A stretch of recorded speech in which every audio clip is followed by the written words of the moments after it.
জয় শ্রীরাম। ভয়হর মঙ্গল দশরথ রাম, জয় জয় মঙ্গল সীতারাম। কৃত্তিবাস বিরচিত সপ্তকাণ্ড রামায়ণের আদিকাণ্ড থেকে আজকের পাঠ গঙ্গাজল স্পর্শে ব্রহ্মরাক্ষস সৌদাসের মুক্তিলাভ। আজকে এর দ্বিতীয় অংশ পাঠ হচ্ছে। গতদিন প্রথম অংশ পাঠ হয়েছিল, আজ দ্বিতীয় অংশ পাঠ হবে। গতদিন আমরা পাঠ করেছিলাম শৃঙ্গাররত ব্যাঘ্ররূপী রাক্ষসকে বধ করে রাক্ষসীর দ্বারা অভিশপ্ত সৌদাস রাজা বশিষ্ঠ মুনির আজ্ঞায় অশ্বমেধ যজ্ঞ করে অভিশাপ মুক্ত হলেন। কিন্তু রাক্ষসী তখন ভাবল তার দেয়া অভিশাপ নষ্ট হয়ে গেল, তাকে পুনরায় বিপদে বা অভিশপ্ত করতে হবে। এই চিন্তায় বশিষ্ঠ মুনির রূপ ধরে সে রাজার কাছে এসে মাংস খেতে চাইল। রাজাও তাতে রাজি হলেন। অশ্ব মাংস খাওয়াবো, এই কথা তিনি বললেন। এইবার ওই ছদ্মবেশী বশিষ্ঠ মুনি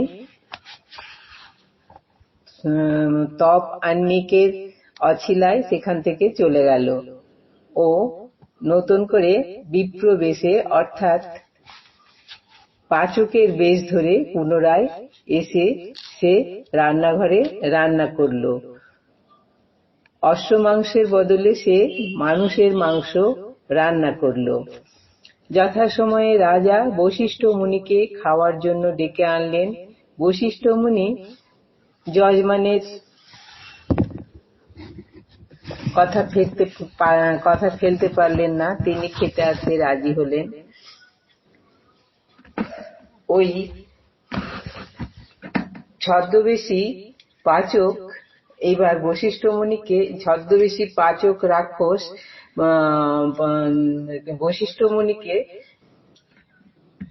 অশ্ব মাংসের বদলে মানব মাংস মনুষ্য মাংস খেতে দিলেন। তখন বশিষ্ঠ মুনি ধ্যানযোগে জানতে পারলেন যে তার সামনে এটা মনুষ্য মাংস।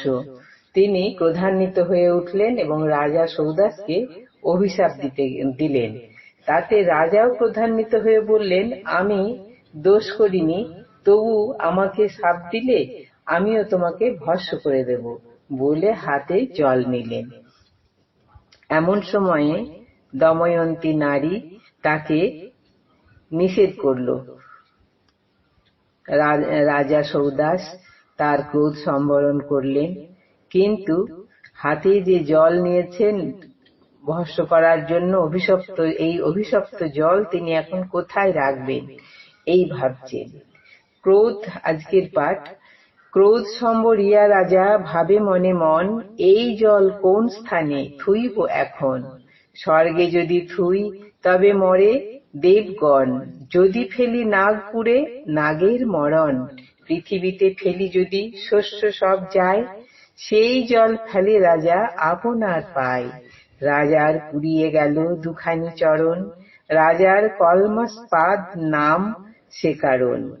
বশিষ্ঠ বলেন, সাপ দিনু নৃপবর, রাক্ষস হইয়া থাকো 11 বৎসর। বশিষ্ঠ মুনি তাকে রাক্ষস হয়ে থাকার অভিশাপ দিয়েছিলেন।